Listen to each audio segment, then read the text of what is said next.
नमस्कार, आप देख रहे हैं राष्ट्र प्रथम और मैं हूं आपके साथ में शोभित पाठक। बात विपक्ष की कार्यक्रम में आप सभी का बहुत बहुत स्वागत है। इस कार्यक्रम का मुख्य उद्देश्य देश में गुमनाम हो रहे विपक्ष के मुद्दों को उठाना है।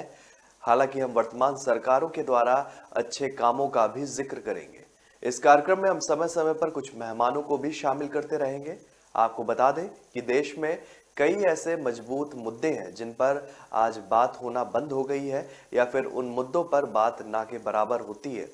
विपक्षी सरकारों का अपना एक अलग तंज है और वो तंज ये है कि हमारी आवाज को दबाया जा रहा है। अब ऐसे में सवाल ये उठता है कि क्या वास्तव में उनकी आवाज को दबाया जा रहा है? ये भी एक बड़ा सवाल है। अब ऐसे में वर्तमान सरकारों की हम बात करें तो सरकारों की तरफ से साफ किया जाता है कि समस्या कोई भी हो, हम उस समस्या को दूर करने के लिए भरकस प्रयास करते हैं या कर रहे हैं, जिससे उस समस्या को दूर किया जा सके। फिलहाल काफी कुछ है बात करने को लेकर, तो आज हम शुरुआत करेंगे अपने कार्यक्रम में दिल्ली की नई शराब नीति के बारे में, जो राजनीतिक हलचल बढ़ गई और जिस तरीके से एक के बाद एक आप नेताओं को सीबीआई की पूछताछ में शामिल होना पड़ा और उस कड़ी में आज एक सबसे बड़ा नाम डिप्टी सीएम मनीष सिसोदिया का जुड़ गया, जिन्हें फिर से सीबीआई ने पूछताछ के लिए बुलाया। क्या है ये पूरा मामला और कहां से इसकी शुरुआत हुई, आज इस कार्यक्रम के जरिए हम आपको सारा कुछ विस्तार से बताएंगे। नई आबकारी नीति के जरिए घोटाला करने का आरोप का सामना कर रहे दिल्ली के उप मुख्यमंत्री मनीष सिसोदिया अब भी अपने फैसलों पर अड़े हुए हैं। उनका कहना है कि उन्होंने आबकारी नीति में जो भी बदलाव किया है उनमें किसी नियम कानून का उल्लंघन नहीं किया गया और ना ही नई नीति में कोई भी खामी है। शराब ठेके का लाइसेंस लेने वालों को अनुचित फायदा पहुंचाने के लिए आबकारी नीति में बदलाव करने का आरोप बिल्कुल निराधार है। नई नीति से लाइसेंस धारकों का नहीं, सरकार का फायदा होता है। उन्होंने बीजेपी पर मामले के काफी बढ़ा चढ़ाकर पेश करने का भी उस पर आरोप लगाया हुआ है। सिसोदिया ने कहा कि बीजेपी पहले कह रही थी कि 8,000 करोड़ रुपए का घोटाला हुआ है और आखिर में 30 करोड़ रुपए तक आ गई। आइए जानते हैं कि आखिर मनीष सिसोदिया पर किन किन नियमों के उल्लंघन करने का भी आरोप है। उन्होंने दिल्ली के मौजूदा उपराज्यपाल वीके सक्सेना ने चीफ सेक्रेटरी को नई शराब नीति को लेकर रिपोर्ट पेश करने को कहा था। चीफ सेक्रेटरी को आदेश था कि वो नई शराब नीति से संबंधित फैसले लेने में किन किन अधिकारियों की संलिप्तता है यह भी बताया। चीफ सेक्रेटरी ने जुलाई में अपनी रिपोर्ट पेश कर दी, जिसके आधार पर एलजी ने तत्कालीन एक्साइज कमिश्नर आरएफ गोपी कृष्णा और डेनिक्स आनंद कुमार तिवारी समेत 11 अधिकारियों को निलंबित कर दिया। साथ ही मामले की जांच सीबीआई से करवाने की सिफारिश भी कर दी। दरअसल चीफ सेक्रेटरी की रिपोर्ट में नीचे दिए गए 4 नियम कानून प्रथम दृष्टता उल्लंघन होने की बात कही। क्या वो कानून थे? वो ये थे कि दिल्ली चीफ सेक्रेटरी की रिपोर्ट में प्रथम दृष्टता GNCTD एक्ट यानी कि 1991 का बात कही गई। दूसरा ट्रांजैक्शन ऑफ बिजनेस रूल्स 1993 की बात कही गई। दिल्ली एक्साइज एक्ट 2009 की भी बात कही गई। दिल्ली एक्साइज रूल्स 2010 की भी बात का जिक्र किया गया। नियमों की अनदेखी का भी आरोप लगा। रिपोर्ट में कहा गया कि आबकारी मंत्री मनीष सिसोदिया ने कई वैधानिक प्रस्तावों का उल्लंघन करते हुए फैसले लिए। इसमें कहा गया कि नई शराब नीति बनाते हुए जानबूझकर प्रक्रियाओं की भारी अनदेखी की गई और इसके मुताबिक सिसोदिया ने एलजी की अनुमति लिए बिना ही आबकारी नीति में बदलाव कर दिया, जो नियमों का सरासर उल्लंघन है। शराब लाइसेंस धारकों को अनुचित लाभ देने का आरोप, ये भी आरोप लगा। रिपोर्ट कहती है कि आबकारी विभाग ने 144.36 करोड़ रुपए की लाइसेंस फीस माफ कर दी, जो दिल्ली एक्साइज रूल 2010 के नियम 11B की धारा 48 का उल्लंघन है। चीफ सेक्रेटरी की रिपोर्ट में कहा गया कि कोरोना के बहाने लाइसेंस धारकों को टेंडर देने के बाद उनसे ली जाने वाली लाइसेंस फी माफ कर दी गई। इससे सरकारी खजाने को भारी नुकसान पहुंचा और ऐसा लगता है कि आबकारी नीति में बदलाव लाइसेंस धारकों को अनुचित फायदा पहुंचाने के लिए किया गया। विदेशी बियर से आयात शुल्क हटाया गया। रिपोर्ट में कहा गया कि आबकारी विभाग ने बिना अप्रूवल के विदेशी शराब की दरों के आकलन का फॉर्मूला ही बदल दिया और इसके मुताबिक सिसोदिया ने विदेशी शराब की दरों को बदलकर और बियर के हर केस पर लागू 50 रुपए का आयात शुल्क हटाकर ठेकेदारों को लाभ पहुंचाया। इससे विदेशी शराब और बियर की खुदरा दरें कम हो गई, लेकिन सरकारी खजाने को नुकसान पहुंचा। 8,000 करोड़ का घोटाला कहा गया, अब 1 करोड़ पर आ गया। इस बात का भी हम जिक्र कर देते हैं। मनीष सिसोदिया ने एक इंटरव्यू में कहा था कि बीजेपी राई को पहाड़ बनाने में जुटी हुई है। उन्होंने कहा कि उन्होंने पहले कहा कि 8,000 करोड़ का घोटाला हुआ, फिर कहा कि 1,100 करोड़ का घोटाला हुआ, और फिर कहा 144 करोड़, और आखिर में 30 करोड़ पर वो लोग पहुंच गए। हालांकि एफआईआर में 1 करोड़ के घोटाले का आरोप है। उन्होंने कहा कि जांच से कौन डरता है। सिसोदिया बोले, मैं जांच का स्वागत करता हूं और मेरे पास छिपाने के लिए कुछ भी नहीं है। मैं गारंटी दे सकता हूं कि सभी आरोप आखिर में फर्जी ही निकलेंगे। एक मनीष सिसोदिया से जुड़ा हुआ बयान है, हम चाहेंगे कि वो आप सुने। उन्होंने पूरे घर की तलाशी ली। मेरा जो कंप्यूटर है वो भी सीज करके ले गए, मेरा फ़ोन जो था पर्सनल वो भी सीज करके ले गए हैं। हमारी फैमिली ने पूरा सहयोग दिया जांच में, और आगे भी जो जांच होगी इस पूरे मामले में हम पूरा सहयोग देंगे। हमने कुछ गलत नहीं किया, हमने कहीं कोई भ्रष्टाचार नहीं किया, इसलिए हम डरते भी नहीं हैं। हम जानते हैं कि सीबीआई का दुरुपयोग किया जा रहा है, सीबीआई को ऊपर से यूज किया जा रहा है, ऊपर से कंट्रोल किया जा रहा है। सब लोग जानते हैं कि किस तरह से सीबीआई को ऊपर से कंट्रोल करके दिल्ली सरकार के अच्छे काम रोकने की कोशिश की जा रही है।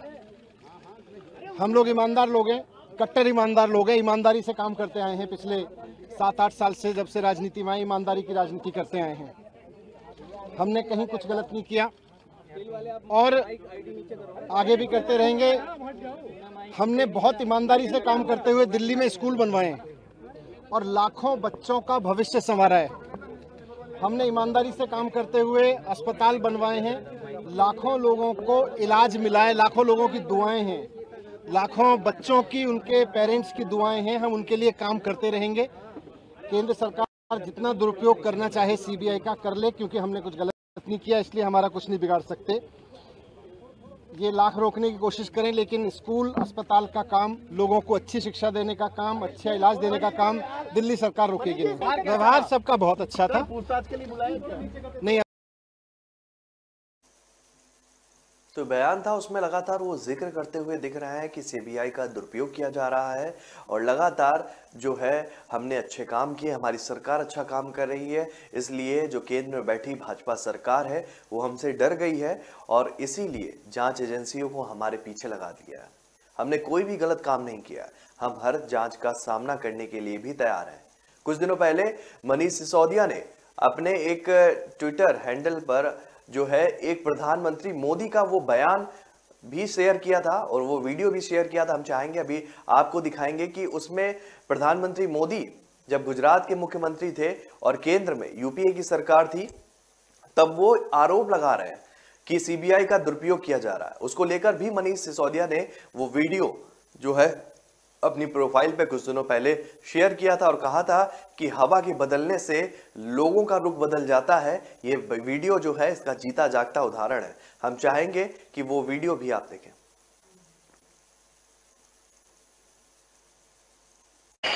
ये सीबीआई का राजनीतिकरण, ये सीबीआई का दुरुपयोग,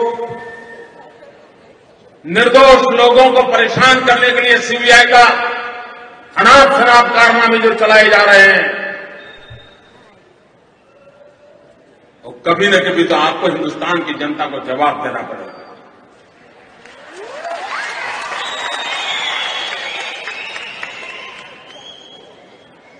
और अपने राजनीतिक आकाओं को खुश करने के लिए सीबीआई के जो लोग उनके हथियार बन रहे हैं और गुजरात सरकार के हमारे अफसरों को परेशान करने में लगे हैं, हमारे मंत्रियों को जेल में डालने के षड्यंत्र कर रहे हैं, उन सबको मैं चेतावनी देता हूं कि लोकतंत्र की मर्यादाओं में आप उचित कार्यवाही नहीं कर रहे।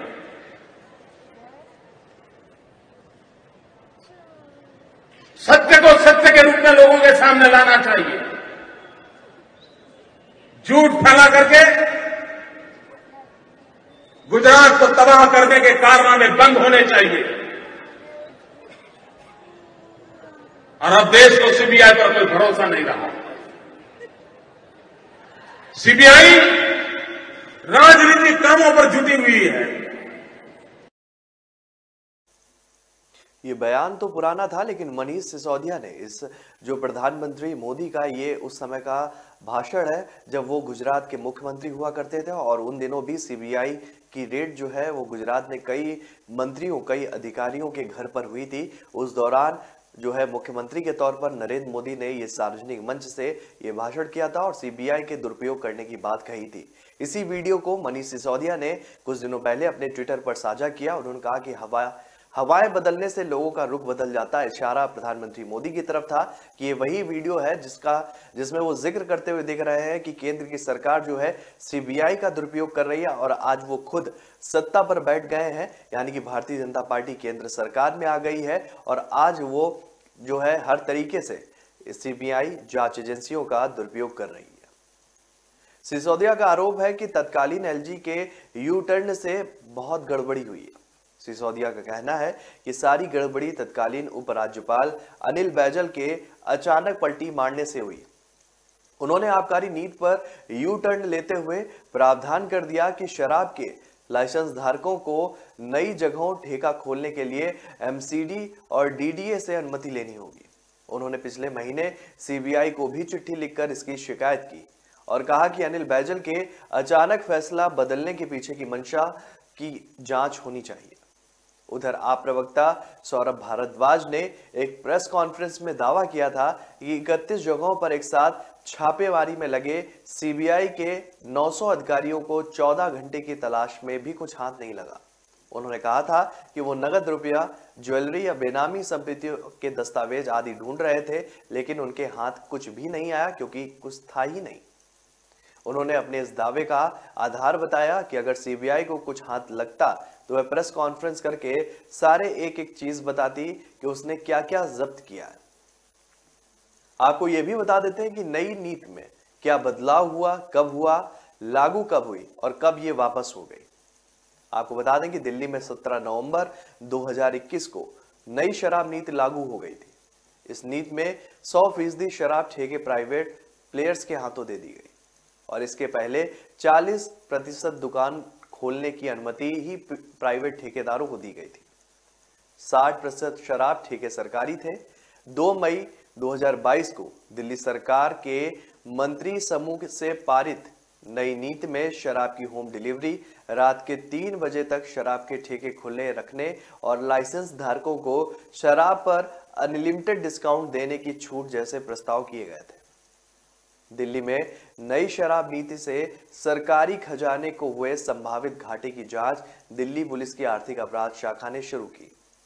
इस बीच एलजी ने चीफ सेक्रेटरी को मामले की जांच करने रिपोर्ट के आदेश भी दिए। तभी सिसोदिया ने 30 जुलाई 2022 को घोषणा कर दी कि 1 अगस्त से दिल्ली सरकार की नई शराब नीति पूरी तरह से हटा ली जाएगी और पहले की तरह सिर्फ सरकारी ठेकों पर ही शराब बेचने की अनुमति होगी। केंद्रीय जांच एजेंसी यानी कि सीबीआई ने उप मुख्यमंत्री मनीष सिसोदिया के खिलाफ मुकदमा लिखने से पहले राष्ट्रपति से मंजूरी भी ली थी। राष्ट्रपति द्रौपदी मुर्मू की इजाजत के बाद सीबीआई ने 17 अगस्त को एफआईआर दर्ज की। सीबीआई दिल्ली सरकार की आबकारी नीति 2021-22 में कथित अनियमितताओं की जांच कर रही थी। किसी केंद्र शासित प्रदेश के विधायक की जांच करने के लिए राष्ट्रपति की अनुमति चाहिए होती है। इधर रविवार को सुबह सिसोदिया ने आम आदमी पार्टी के कई नेताओं ने दावा कर दिया था कि जांच एजेंसी ने मामले में आरोपियों के खिलाफ लुकआउट सर्कुलर जारी कर दिया। हालांकि सीबीआई अधिकारियों ने इसकी पुष्टि नहीं की। सीबीआई सूत्रों ने कहा कि सर्कुलर प्रक्रिया में है, जल्द ही जारी हो सकता है।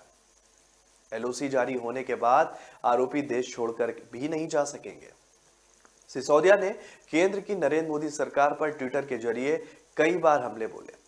दिल्ली के मंत्री ने लिखा कि मैं खुलेआम दिल्ली में घूम रहा हूं, बताइए कहां आना है, आपको मैं मिल नहीं रहा। सिसोदिया ने सीबीआई की छापेमारी से जुड़ा मोदी का एक पुराना बयान भी शेयर किया था, जिसको अभी हमने आपको सुनाया। एक बयान और है मनीष सिसोदिया का, हम चाहेंगे कि वो आप सुने। कल मेरे घर सीबीआई के ऑफिसर्स आए थे। मैंने भ्रष्टाचार नहीं किया कभी भी, सीबीआई ईडी भेज के मुझे भी गिरफ्तार कर लेंगे। शराब या एक्साइज की चोरी इनकी परेशानी है ही नहीं, इनकी परेशानी है अरविंद केजरीवाल। कल मेरे घर सीबीआई के ऑफिसर्स आए थे और दिल्ली सचिवालय में मेरे जो एजुकेशन मिनिस्टर का डिप्टी सीएम का ऑफिस है, वहां पर भी उन्होंने रेड की थी। सारे ऑफिसर्स दोनों जगह बहुत अच्छे लोग थे, बहुत अच्छे से सबने बहुत व्यवहार किया। उनको ऊपर से ऑर्डर्स हैं, उसकी तामील उनको करनी है। जो भी उनसे सही गलत कराया जा रहा है वो ऊपर के ऑर्डर से कराया जा रहा है। लेकिन मैं व्यक्तिगत रूप से खुद और अपने परिवार की तरफ से उन तमाम सीबीआई ऑफिसर्स का बहुत धन्यवाद करना चाहता हूं, जिन्होंने कल बहुत अच्छे से मेरे परिवार के साथ व्यवहार करते हुए मेरे घर को सर्च किया। और मुझे व्यक्तिगत रूप से उनसे मिलके अच्छा लगा। सीबीआई कोई अपने घर पे नहीं चाहता है, लेकिन अच्छे लोग थे, अच्छा लगा। कल मैं मनोज तिवारी जी का एक प्रेस कॉन्फ्रेंस देखा मैंने। मनोज तिवारी जी कह रहे थे कि 8,000 करोड़ का घोटाला हो गया है एक्साइज पॉलिसी में। मनीष सिसोदिया ने 8,000 करोड़ का घोटाला किया। फिर थोड़ी देर बाद बीजेपी के और एक नेता आए प्रेस कॉन्फ्रेंस करने या शायद किसी मीडिया में बात करने, वो बोले 1100 करोड़ का घोटाला मनीष सिसोदिया ने किया है। फिर मैं सोच रहा था कि एलजी साहब ने जो प्रेस रिलीज जारी किया था उसमें उन्होंने लिखा था 144 करोड़ का घोटाला कर दिया मनीष सिसोदिया ने। कल फिर जब सीबीआई के ऑफिसर्स आए तो वो एफआईआर लेके आए थे, उसमें ना 8,000 करोड़ का जिक्र था, ना 1100 करोड़ का जिक्र था। उसमें लिखा था सोर्सेज कह रहे हैं कि 1 करोड़ का घोटाला हुआ है। इस पूरे शोर शराबे के पीछे असली कहानी क्या है, इसका सच क्या है? सच यह है कि मुद्दा शराब का घोटाला है ही नहीं। इनको शराब के किसी घोटाले की चिंता नहीं है, इनको घोटाले की चिंता नहीं है। अगर इनको शराब के घोटाले की चिंता होती तो गुजरात में हर साल 10,000 करोड़ रुपए की एक्साइज चोरी होती है। अगर शराब की एक्साइज की चोरी की अगर चिंता इनको होती, एक्साइज के घोटाले की इनको चिंता होती, तो आज ये सीबीआई का पूरा हेडक्वार्टर गुजरात में शिफ्ट करा देते 10,000 करोड़ का घोटाला रोकने के लिए। और यही लोग करवा रहे हैं, जो लोग सीबीआई को इंस्ट्रक्शंस दे रहे हैं ना, यही लोग गुजरात में 10,000 करोड़ रुपए की एक्साइज की चोरी कर रहे हैं। शराब या एक्साइज की चोरी इनकी परेशानी है ही नहीं, इनकी परेशानी है अरविंद केजरीवाल। इनकी परेशानी है कि अरविंद केजरीवाल जिस तरह से अब पूरे देश में एक काम करने वाले ईमानदार नेता के रूप में पहचान बनाते जा रहे हैं और पूरे देश के लोग अब उनको पसंद करने लगे हैं, इनकी परेशानी ये है। और पंजाब के बाद तो पूरे देश में अरविंद केजरीवाल जी को एक राष्ट्रीय विकल्प के रूप में देखा जाने लगा। तो लगातार प्रेस के माध्यम से कई बार वो इस बात का जिक्र कर रहे हैं कि अरविंद केजरीवाल एक राष्ट्रीय नेता के तौर पर जो है पहचान बनाने लगे हैं। अब वो उनको मतलब कि भारतीय जनता पार्टी को ये बात हजम नहीं हो रही, ये राज नहीं आ रहा, क्योंकि मजबूत विपक्ष की भूमिका में कहीं आम आदमी पार्टी कहीं ना कहीं बहुत तेजी के साथ बढ़ रही है। दिल्ली के उपराज्यपाल वीके सक्सेना ने कथित घोटाले की सीबीआई जांच की सिफारिश की थी। सीबीआई को आबकारी विभाग देख रहे सिसोदिया की जांच करने के लिए राष्ट्रपति की मंजूरी चाहिए थी और 17A के अनुसार केंद्र शासित प्रदेशों के विधायकों की जांच के लिए राष्ट्रपति का अनुमोदन भी जरूरी होता है। आबकारी विभाग के अधिकारियों पर जांच की मंजूरी उपराज्यपाल देते हैं। सीबीआई के एक अधिकारी के हवाले से कुछ दिनों पहले रिपोर्ट किया गया कि राष्ट्रपति कार्यालय से 17A के तहत मंजूरी मिलने के बाद 17 अगस्त को सिसोदिया के खिलाफ एफआईआर दर्ज की गई। एफआईआर के ठीक बाद सभी 13 नामित आरोपियों के खिलाफ लुकआउट सर्कुलर जारी कर दिया गया। अब इमिग्रेशन अथॉरिटी अलर्ट हो गई है और इनमें से कोई भी विदेश यात्रा नहीं कर पाएगा। सिसोदिया समेत बाकी आरोपियों के खिलाफ लुकआउट सर्कुलर जारी होने की खबर जो है वो सुबह तक पहुंच गई थी और सीबीआई के इस एक्शन पर सिसोदिया ने ट्विटर के जरिए केंद्र सरकार पर हमला किया। सिसोदिया ने अपने ट्विटर में कहा कि आपकी सारी रेड फेल हो गई, कुछ मिला ही नहीं।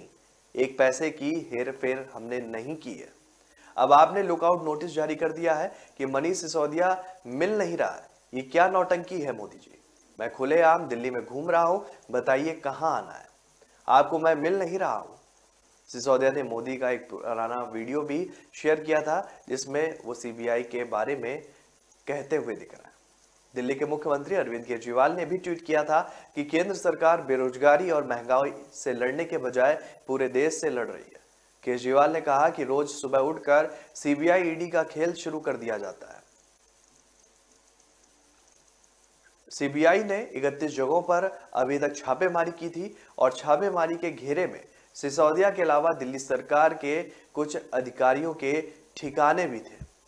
अब सीबीआई अफसर बरामद कागजात और इलेक्ट्रॉनिक रिकॉर्ड को खंगाल रहे हैं और सभी को बुलाकर पूछा जाएगा कि वह सब किसके कहने पर किया गया।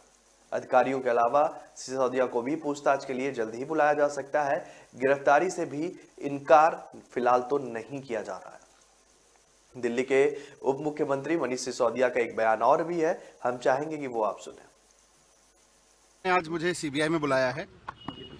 इनकी तैयारी अब मुझको गिरफ्तार करने की है। इन्होंने पहले सीबीआई रेड कराई मेरे इस घर में, इनको उसमें कुछ नहीं मिला, एक पैसे का कोई भ्रष्टाचार नहीं मिला इनको मेरे घर में। उसके बाद इन्होंने मेरे बैंक लॉकर के जांच कराई, बैंक लॉकर छाने सीबीआई ने, वहाँ पे इनको कुछ नहीं मिला। इनको लग रहा था वहाँ कोई प्रॉपर्टी के दस्तावेज मिलेंगे, कैश मिलेगा, गोल्ड मिलेगा, वहाँ कुछ नहीं मिला। मेरे बैंक लॉकर में कुछ नहीं मिला। इन्होंने मेरे गांव में जाके पूछताछ की कि वहाँ हो सकता है ज़मीनें खरीदी हों, खूब पूछताछ की इन्होंने, वहाँ भी कुछ नहीं मिला। इनको भी पता है कि ये पूरा केस फर्जी है। ये पूरा केस मेरे खिलाफ जो चलाया जा रहा है ये पूरा फर्जी केस है। इनका मकसद मुझे गिरफ्तार करके जेल में डालना है ताकि मैं गुजरात न जा सकूं।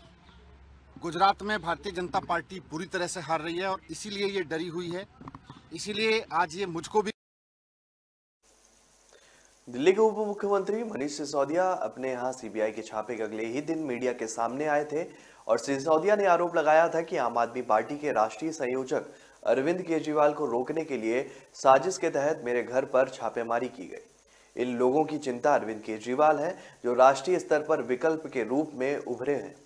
साल 2024 का लोकसभा चुनाव मोदी बनाम केजरीवाल ही होगा। सिसोदिया ने दावा किया कि 2-4 दिन में ये लोग मुझे गिरफ्तार कर लेंगे। वहीं बीजेपी नेता और केंद्रीय मंत्री अनुराग ठाकुर ने भी केजरीवाल सरकार को रेवड़ी और बेवड़ी की सरकार बताया। साथ ही शराब घोटाले में सिसोदिया का नाम आने पर तंज कसा कि उनके नाम में मनीष की स्पेलिंग मनी ऐश हो गई है। दिल्ली की नई एक्साइज पॉलिसी घोटाले को लेकर सीबीआई ने डिप्टी सीएम मनीष सिसोदिया को पूछताछ के लिए आज अपने मुख्यालय बुलाया था और सिसोदिया को सुबह 11 बजे पेश होने के लिए कहा। 11 बजे मनीष सिसोदिया पहुंचे भी। इससे पहले सिसोदिया ने सिलसिलेवार तरीके से कई ट्वीट भी किए। मनीष सिसोदिया ने कहा कि मेरे खिलाफ पूरी तरह से फर्जी केस बनाकर इनकी तैयारी मुझे गिरफ्तार करने की है। मुझे आने वाले दिनों में चुनाव प्रचार के लिए गुजरात जाना था। ये लोग गुजरात बुरी तरह से हार रहे हैं। वहीं मनीष सिसोदिया के घर के आसपास धारा 144 भी लगा दी गई है और हंगामे को देखते हुए भारी पुलिस बल को तैनात किया गया। सीबीआई मुख्यालय की ओर से जाने वाले रास्तों को भी बैरिकेड से बंद कर दिया गया है। सीबीआई दफ्तर जाने से पहले मनीष सिसोदिया ने कई ट्वीट किए थे। सिसोदिया ने अपने ट्वीट में लिखा कि मेरे खिलाफ पूरी तरह से फर्जी केस बनाकर मुझे गिरफ्तार किया जा रहा है। मुझे आने वाले दिनों में जो है रोकने के लिए पूरा खाका तैयार किया गया, लेकिन मैं रुकने वालों में से नहीं हूं। हालांकि मनीष सिसोदिया ने सीबीआई मुख्यालय जाने से पहले मां का भी अपने आशीर्वाद लिया और इसके बाद पत्रकारों से कहा कि मुझे सीबीआई में बुलाया गया है और मैं निकल रहा हूं। इनकी तैयारी मुझे गिरफ्तार करने की है। सीबीआई रेड में एक पैसे का भ्रष्टाचार नहीं मिला, बैंक लॉकर में कुछ भी नहीं मिला, वहां गोल्ड कैश या प्रॉपर्टी के कागज नहीं मिले। मेरे गांव में पूछताछ की, वहां भी कुछ नहीं मिला।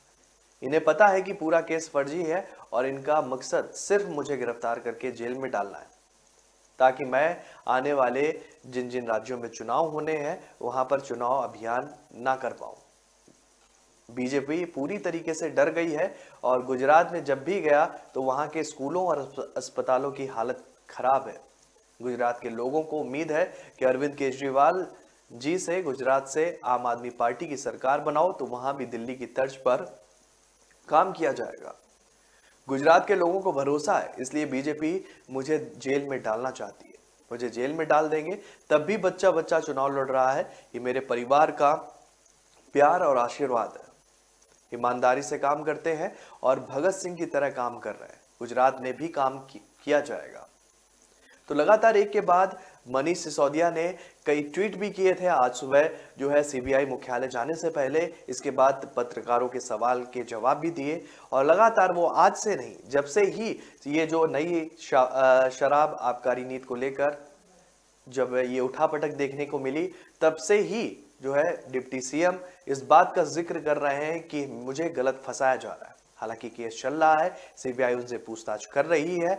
अब देखने वाली बात यह होगी कि पूछताछ के बाद में और कई दस्तावेज खंगालने के बाद में सीबीआई के हाथ में क्या आता है और इस केस में क्या कुछ जो नई बातें हैं वो उजागर होंगी, इसका भी जिक्र जो है हम समय समय पर करते रहेंगे। तो फिलहाल आज के इस खास प्रोग्राम में आज के लिए इतना ही। कल हम नए मुद्दों के साथ में विपक्ष की बात में आपके साथ में जुड़ेंगे और हर बिंदुओं पर विस्तार से चर्चा करेंगे। तो फिलहाल मुझे दीजिए इजाजत, तब तक के लिए नमस्कार।